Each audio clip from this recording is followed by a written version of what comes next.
Ready பண்ணி ஊற வச்ச பருப்பு, தக்காளி, பூண்டு போட்டுக்கலாம். அப்புறம் தக்காளி, வெங்காயம் இதெல்லாம் போட்டு தேவையான அளவு தண்ணி ஊற்றிக்கலாம்.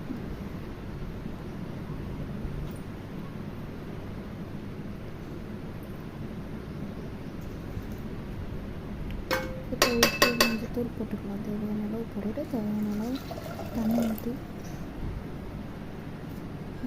அப்புறம் கொஞ்சமாக பெருங்காயம் போட்டுக்கலாம்.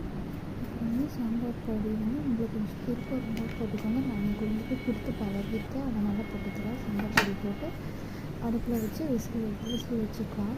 ஃபஸ்ட்டு ஒரு 2 விசில் ஹை ஸ்பீடில் வச்சுட்டு அப்புறம் லோ ஸ்பீடில் வச்சு ஒரு 2 விசில் வச்சுருந்தோம்னா